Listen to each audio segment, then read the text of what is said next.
আপনি একবার আমার কথাটা শুনে আপনার চোখটা বন্ধ করুন আর আপনি কল্পনা করার চেষ্টা করুন আপনার আজ থেকে 10 বছর পরের জীবন। আপনি এমন একটি চাকরি করছেন যে চাকরিটা আপনার একদমই পছন্দ নয়, কিন্তু তারপরেও আপনি আপনার ওই চাকরিটা ছাড়তে পারছেন না। এর কারণ হলো অনেক রকমের দায়িত্ব এখন আপনার কাঁধে আছে। আপনাকে আপনার পরিবার চালাতে হয়, আপনার সন্তানের পড়াশোনার খরচ চালাতে হয়, বাবা মায়ের চিকিৎসার খরচ দিতে হয়। আর এই সব কিছুর মধ্যে আপনার নিজের স্বপ্নটা কোথায় যেন হারিয়ে গেছে। এখন আপনি সবকিছু প্রাইস দেখে কেনেন। আপনি অল্প কয়েক টাকা কম করার জন্য মানুষের সঙ্গে আর্গুমেন্ট করেন। আর আপনি ধীরে ধীরে সেই মানুষটা হয়ে গেছেন যে মানুষটা আপনি কখনোই হতে চাননি।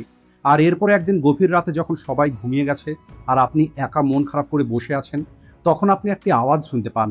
আপনার মনের ভিতরে থাকা এমন একটি রাক্ষসের আওয়াজ যে আপনাকে একটি ডিল অফার করছে। আর আপনার ভিতরের ওই রাক্ষসটা বলছে, আমি তোমাকে এমন একটি শক্তি দিতে পারি, ইগোর শক্তি। আর যদি তুমি এই ইগোর শক্তিটাকে কন্ট্রোল করা শিখে নিতে পারো, তাহলে তুমি যে কোনো কিছু অর্জন করে নিতে পারবে। কিন্তু যদি তুমি এই ইগোর শক্তিটাকে কন্ট্রোল করতে না পারো, তাহলে এই শক্তিটাই তোমাকে ধ্বংস করে দেবে। এরপরে আপনি কয়েক সেকেন্ডের জন্য চিন্তা করেন আর আপনি ওই ডিলটাকে অ্যাকসেপ্ট করে নেন। এখন আপনি আপনার চোখটা খুলতে পারেন। আপনি এখন পুনরায় 10 বছর পিছিয়ে চলে এসেছেন, কিন্তু এখন আপনার কাছে একটি জিনিস আছে, সেটা হলো আপনার ইগোর পাওয়ার। আর আমি জানি এই ইগো সম্পর্কে আপনি বেশি কিছু জানেন না।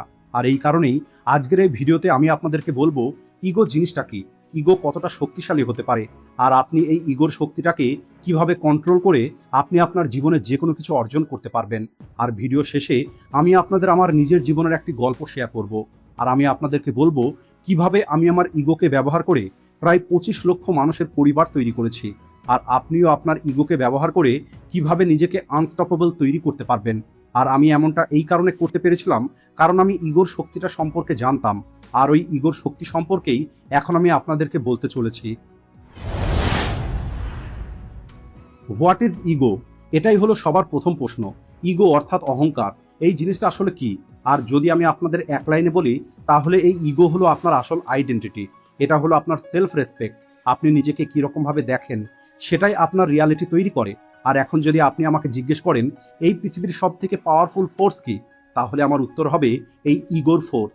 ইতিহাস সাক্ষী আছে, যখন একটি মানুষের ইগো হার্ট হয় তখন ওই মানুষটা আলাদা কিছু করে দেখিয়েছে। একটি মানুষ যে তার স্ত্রীকে একটি পাহাড়ের কারণে ডক্টরের কাছে নিয়ে যেতে পারেনি, আর ওই মানুষটার স্ত্রী মারা যায়। এরপরে ওই মানুষটি কেবল একটি ছোট্ট ছেনি ও হাতুড়ি দিয়ে ওই পাহাড়টাকে কেটে ফেলে আর ওই পাহাড়ের মাঝ দিয়ে রাস্তা তৈরি করে দেয়। একটি সাধারণ কৃষক ইনসাল্ট হওয়ার পরে নিজের ইগোকে কাজে লাগিয়ে ওই কৃষক এমন একটি কোম্পানি তৈরি করে যে কোম্পানি আজ পৃথিবীর বেস্ট কারগুলোকে চ্যালেঞ্জ করে।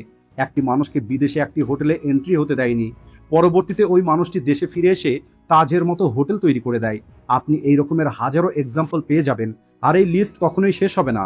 কিছু মানুষ এই ইগোর কারণে নিজের সাম্রাজ্য তৈরি করে নেয়, আবার কিছু মানুষ এই ইগোর কারণেই নিজের জীবন ধ্বংস করে ফেলে। এখন আমি আপনাদেরকে বলবো ইগো কয় রকমের হয়। দেখুন, সাধারণত ইগো 3 রকমের হয়ে থাকে। আর আপনাকে এখন জানতে হবে আপনার ইগোটা কোন রকমের। আপনি ইউটিউবে শর্ট ভিডিও দেখেন, মোটিভেশনাল মিউজিক শোনেন, পাওয়ারফুল ডায়লগ, সিগমা ভাইব দেখেন, আর এই সব কিছু দেখার পরে কয়েক সেকেন্ডের জন্য আপনার ফিল হয় আপনি আনস্টপেবল। আপনি আপনার জীবনে যা চাইবেন সেটাই করতে পারবেন। আপনার কনফিডেন্সটা হাই লেভেলে চলে যায়, আপনার ভিতরে একটি আলাদা এনার্জি চলে আসে। কিন্তু যখন আপনি এই মোবাইল ফোন দেখাটা বন্ধ করে দেন আর কাজ করার কথা আসে, তখন কিছুক্ষণের মধ্যেই আপনার ওই কনফিডেন্স শেষ হয়ে যায়। আর আপনি না কোনো অ্যাকশন নিতে পারেন আর না আপনার মধ্যে কোনো পরিবর্তন নিয়ে আসতে পারেন। আপনি কেবলমাত্র এই টেম্পোরারি ফিলিংস নিয়েই থেকে যান। আর এটাই হলো সব থেকে বড় ট্র্যাপ। আপনার মনে হয় আপনি ইমপ্রুভ করছেন, কিন্তু রিয়ালিটিতে আপনি কেবলমাত্র কনজিউম করছেন।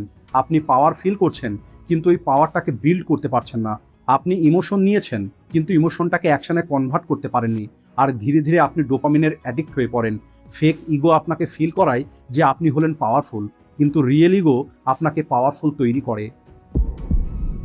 এটা হলো সেই ইগো যা আজ 90% মানুষের মধ্যে দেখতে পাওয়া যায়। এই মানুষগুলো প্রতিটা ছোট ছোট কথায় হার্ট হয়ে যায়। যদি কেউ এদের কোনো নেগেটিভ কথা বলে দেয়, তাহলে এরা ঝগড়া করা শুরু করে। যদি কেউ এদের ইগনোর করে দেয়, তাহলে এরা নিজেকে প্রুভ করার চেষ্টা করে। এই ইগোটা বলে আমি হলাম সব থেকে বেশি পাওয়ারফুল, আমাকে কেউ হারাতে পারবে না। এই ইগো আপনাকে নিজের ভুল স্বীকার করতে দেবে না, আর অন্যদের থেকে আপনাকে কিছু শিখতে দেবে না। এই ইগো আপনাকে ভিতর থেকে ইনসিকিউর তৈরি করবে, আর সেটা আপনি বুঝতেও পারবেন না। এটা হলো সম্পূর্ণ উল্টো। এই ইগোটা আপনাকে বলবে আমি নিজেকে ততটা আমি নিজেকে এতটা সাকসেসফুল তৈরি করব যে কেউ আমাকে আর নিচে নামাতে পারবে না। এই ইগোটা লাউড হয় না, এই ইগোটা চিৎকার করে না, এই ইগোটা আপনাকে কেবল কাজ করায়, এই ইগোটা আপনাকে ইমপ্রুভ করাবে, এই ইগোটা আপনার মধ্যে কনফিডেন্স নিয়ে আসবে। এই ইগোর কারণে আপনার নিজেকে প্রুভ করার প্রয়োজন নেই। এই ইগোটার কারণে আপনি নিজের ভ্যালুটা জানতে পারবেন, আর আপনি রিয়্যাক্ট করার পরিবর্তে অবজার্ভ করা শিখবেন। এই ইগো অন্য মানুষের সঙ্গে লড়াই করে না, বরং নিজের কাজ এবং অ্যাচিভমেন্ট দিয়ে জেতার চেষ্টা করে। আর এখানে পার্থক্যটা খুবই পরিষ্কার। উইক ইগো পৃথিবীর সঙ্গে লড়াই করে, আর স্ট্রং ইগো নিজের সঙ্গে লড়াই করে। আর এখন সব থেকে গুরুত্বপূর্ণ প্রশ্ন হলো এই ইগোকে কিভাবে কন্ট্রোল করবেন। এর জন্য প্রথম স্টেপ হলো অ্যাওয়ারনেস। প্রতিবার যখন আপনি রিয়াক্ট করতে যাবেন, তখন আপনি দাঁড়িয়ে নিজেকে একটি প্রশ্ন জিজ্ঞেস করুন, এই ডিসিশনটা কি আমার, নাকি এই ডিসিশনটা আমার ইগো নিচ্ছে। আর যদি আপনি এটাকে আইডেন্টিফাই করতে পারেন, তাহলে অলরেডি আপনার ইগোটা হাফ কন্ট্রোলে চলে এসেছে। দ্বিতীয় হলো রিয়াকশন কন্ট্রোল। স্ট্রং ইগোর মানুষগুলো দ্রুত রিয়াক্ট করে না, বরং এরা অবজার্ভ করে, অপেক্ষা করে, আর সবশেষে অ্যাকশন নেয়। তৃতীয়ত, ইগোকে রিডাইরেক্ট করুন। মানুষের উপরে এটাকে ওয়েস্ট করবেন না, কম্পেয়ার করতে গিয়ে নষ্ট করবেন না। আপনার এই ইগোর পাওয়ারটাকে আপনার লক্ষ্যের পিছনে লাগান। যখনই আপনার প্রুভ করতে ইচ্ছে করবে, তখন ওই এনার্জিটাকে কাজের মধ্যে লাগিয়ে দিন। নতুন স্কিল শেখার জন্য লাগিয়ে দিন, নিজের গ্রোথের জন্য লাগিয়ে দিন।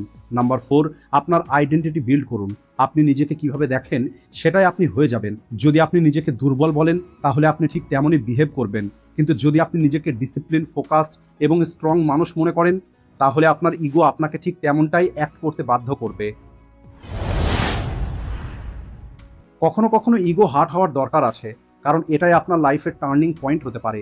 আর এটা আমি আপনাদের কেবল বলছি না, বরং এটা আমি নিজে ফিল করেছি।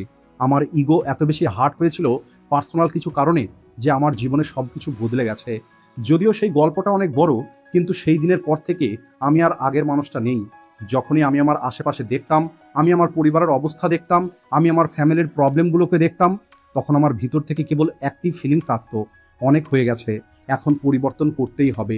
23শে সেপ্টেম্বর 2018, এটাই ছিল সেই দিন যেদিন আমি সিদ্ধান্ত নিই, আজকের পর আর কোনো ডিস্ট্রাকশন নয়। না সোশ্যাল মিডিয়া, না ইনস্টাগ্রাম, না ফেসবুক, না ফ্রি ফায়ার, না পাবজি। আগে আমিও এই সব কিছুর অ্যাডিক্ট ছিলাম, কিন্তু আমার এই একটি ডিসিশন সব কিছু শেষ করে দেয়। আর এরপরে আমি সহজ জীবন চ্যানেল তৈরি করি, আর এর রেজাল্টটা আপনাদের সামনে। আর ওই দিনের পর আমার আর কখনোই মোটিভেশনের প্রয়োজন পড়েনি, কারণ যখন ইগো হার্ট হয়, তখন মোটিভেশন নয়, অবসেশন আসে। এখন আপনিও আপনার চারপাশে নোটিশ করে দেখতে পারেন, আপনি যে সমস্ত মানুষদেরকে দেখেন যারা নিজের অকাতের থেকে বেশি করে, তাদের মধ্যে একটা জিনিস কমন আছে, আর সেটা হলো কখনো না কখনো এদের ইগো হার্ট হয়েছে।